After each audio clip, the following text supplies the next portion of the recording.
kalian biar gampang ingatnya, ingatan aja 3 depan 3 belakang. Oke. Jadi yang pertama ada regio nukalis pakai N, nukalis. Terus habis itu ada regio parotid di tengah, terus sama ada regio laring depan. Yang belakang sama juga, tapi itu lebih ke leher dan sisinya gitu. Misal kayak ini polydorsalis, berarti leher, sisi dorsal atas. Terus ada polylateralis, berarti leher, sisi lateral. Anggapannya ini kayak tengah gitu kan. Terus sama polyventralis, yaitu yang bawah. Poly leher, sisi ventral. Oke, udah paham? Udah hafal? Berarti ini sisi dorsal. bukan, ini Gitu. nukalis. Sorry, akhirnya di sebelah Ini sana. nukalis. Terus ini parotid. Terus ini sisi laring. Nah, itu kan yang depan. Sekarang yang belakang.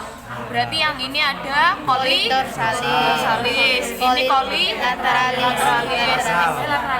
Ini ventralis. Coba aku acak kayak sekarang. Ini regio. Sorry. Ini Polydorsalis. sing cepat. Uprak kalah nih. Polydorsalis. Terus ini Nukalis. ini Ventralis. Polyventralis. Beda ini yang mana. Jadi ini yang penting ngerti pengertiannya sih. ini depan nih belakang gitu. Nukalis, parotid, laring, dorsalis, polydorsalis, polylateralis, polyventralis. Ini kalau ini gitu ya. Beda. Ini kan lebih ke kepala. Nah, ini lebih ke leher. Ya kan? Nah, terus habis itu lanjut ke mungkin aku jelasinnya dari yang depan dulu. Berarti di depan ada berapa regio? 3. Apa ya? Oke, ada nukalis, parotid, sama laring. Nah, mungkin mulai dari nukalis dulu. Nukalis itu diambil dari yang namanya kristanuke. Jadi kamu nanti kalau misalkan di osaskul atau di kepala itu ada kayak lancip-lancipan. Nah, itu namanya kristanuke. Makanya dia disebut dengan regio nukalis. Oke? Berarti titik orientasi regio nukalis adalah kristanuke. Apa, Dit? Karena apa ya? Titik orientasi ini disebut Kristanuke. nah, apa? Hah? Kristanuke. Apa? Oke, jadi namanya kristanuke. Itu untuk titik orientasi yang pertama. Untuk titik orientasi kedua itu berdasarkan os. Osnya? Oksipital. Nah, benar. Jadi oksipital. Oksipital itu bagian belakang. Oke, jadi titik orientasi dari regio nukalis itu ada 2. Ada kristanuke sama ada os oksipital. Oke, paham? Nah, terus habis itu secara muskulus kan tadi udah secara tulang. Nah, dari tulang itu lanjutnya ke muskulus. Di muskulus ini kan dia udah tertutupi dengan kulit. Berarti terdapat musculus cutaneus colli. Apapun yang ada kulitnya itu pasti ada musculus cutaneus colli-nya. Oke, paham? Nah, terus habis itu ini kan ada musculus cutaneus colli, ada kristanuke sama os occipital. Mungkin untuk pengenalan nukalis itu aja, yang gampang-gampang aja dulu. Jadi cuma ada 3. Oke, yang pertama ada kristanuke, os occipital, sama musculus cutaneus colli. Oke, benar. Terus habis itu lanjut ke parotid. Parotid itu kalau diginiin kan berarti dia di bawahnya telinga, ya kan? Di bawahnya telinga. Berarti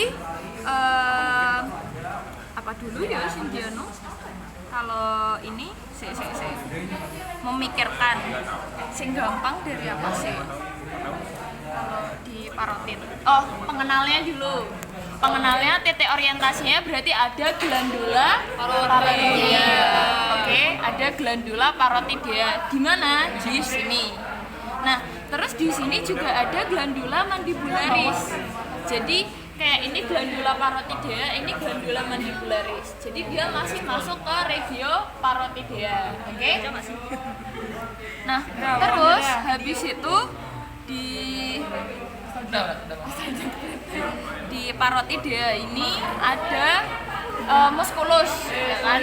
Muskulusnya tadi kan karena dekat sama telinga. Berarti muskulus yang melingkari telinga apa? Orbicularis. Nah, orbicularis, auricularis. Jadi untuk titik orientasi dari regio parotidea 3 aja dulu. Yang pertama ada yang paling penting yaitu Glandula parotidea, glandula mandibularis sama musculus orbicularis, auricularis. Oke, udah paham.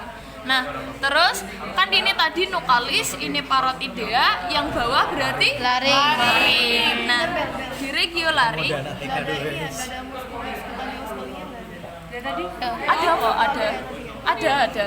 Cuman kan dia bukan titik orientasi yang penting gitu loh.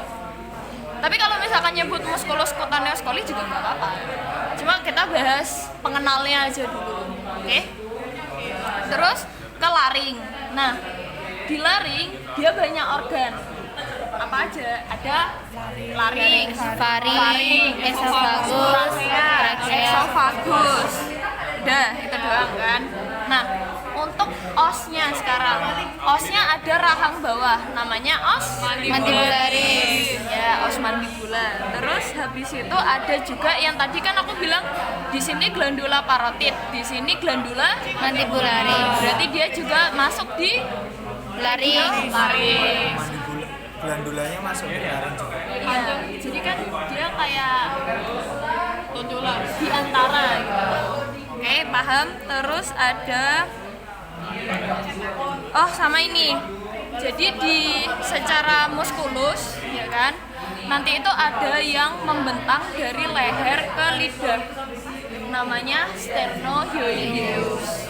Jadi dia pasti ada di regio laring dan regio ini yang bawah Colis ventralis coli ventralis. Oke, sama aja ventralis coli ventralis sama aja. Dibolak-balikin apa, Pak? Oke, udah paham? Berarti di sini ada apa ya? Pertama ada laring, faring, trakea, esophagus. Untuk tulangnya ada os Tendinularis. ada glandula mandibularis. Untuk muskulus ada Musculus Sternohyoideus. Oke, udah ada musculus sternohyoideus. Udah, untuk depan itu aja. Ada pertanyaan? Ntar diulang dulu biar gak lupa. Ini regio, Nukalis. ini regio. Oke. Belakang kan ada sisi apa aja? Ada Dorsal. ada Lateralis. ada Ventralis. ventral. Oke, pertama masuk ke yang dorsalis. Ya. Nah, karena dia udah masuk ke regio, maksudnya dari leher, berarti dia lebih fokus ke muskulusnya. Ya. Yang muskulus yang berlapis-lapis dari yang cutaneus coli sampai yang paling dalam. Oke. Pertama ke yang dorsalis. Pasti ada yang pertama yaitu muskulus Cutaneus cutaneus coli. Nah, terus lanjut ke lapisan kedua itu ada brachiocephalica. Brachiocephalica dibagi menjadi dua kleido atau dua bagian. Yang pertama brachio, berarti kleido brachialis. Nah, dia lebih mengarah ke bawah karena ke brachialis. Oke. Yang kedua kan brachiocephalica. Berarti yang cephalika itu maksudnya leher. Berarti ada yang kleido cervicis. Nah, cervicis berarti yang ke leher, lebih ke atas. Brachialisnya lebih ke bawah. Oke, paham? Paham. Nah, setelah dari brachiocephalica ada musculus rhomboideus. Itu di lapis ketiga. Apa? Rhomboideus. Rhomboideus atau rhomboideus? Sama aja. Rhomboideus boleh, rhomboideus boleh. Duit. Itu ada dua bagian. Ada capitis sama cervicis, tapi dikenalnya dengan pars. Oke. Pars capitis, pars cervicis. Kalau capitis kaput, berarti lebih ke arah ke kepala. Kalau cervicis leher, berarti lebih ke belakang. Oke, paham? Paham? Nah, lanjut ke musculus splenomegalis. yang paling padat. Oke. Kalau musculus rhomboideus itu salah, brachiocephalica itu yang paling apa tadi? Luas. Yang paling luas ya. Kalau yang paling luar cutaneous coli. Oke. Yang luar cutaneous coli, yang luas brachiocephalica, yang tebal atau padat itu splenius. Oke. Terus habis itu ada obliquus capitis caudalis. Sesuai namanya berarti dia di caudal. Caudal berarti ke belakang. Nah, itu lebih ke belakang dan dalam. Jadi nggak semua anjing kelihatan, cuman sebutin aja layer-layernya. Anjingnya rasa wasing. Oke. Kalau yang belakang OCC, obliquus capitis caudalis, kalau yang depan RCDM, rectus capitis dorsalis major. Oke. Terus apa lagi ya? RCDM di mana? Hah? RCDM di depan, pokoknya dalam depan. Kalau dalam belakang itu OCC. Nah, obliquus capitis caudalis, rectus capitis dorsalis major gitu. Apa lagi ya? Ini wes vena, oh iya vena ya. Vena itu nanti loh, itu nggak masuk titik orientasi, lebih ke dalamnya apa gitu. Nah itu kan yang dorsalis. Oke. Untuk yang lateralis sama kayak gitu juga, karena susunan otot itu memang dari sini ke tengah gitu. Oke. Sedangkan untuk yang ventralis itu nggak ada cutaneous coli, nggak ada splenius. Untuk yang lainnya sama, tapi ada satu tambahan yaitu sterno apa yang tadi? Hyoideus. Ya, itu aja titik orientasinya. Paham? Paham. Kalau secara vena nanti itu dari parotid. Di parotid nanti ada vena maxillaris ke atas sama vena lingua facialis. Nah, terus habis itu kalau di bagian laring atau di bagian sini lebih ke leher ya, itu nanti ada vena jugularis externa kayak gitu. Kayak gitu. Ini jugularis externa. Yang apa ya? Apa terakhir? Dorsalis Lateral di tengah. Karena nggak membentang. Oke. Oke. Di dalam. Membentang kan sternum.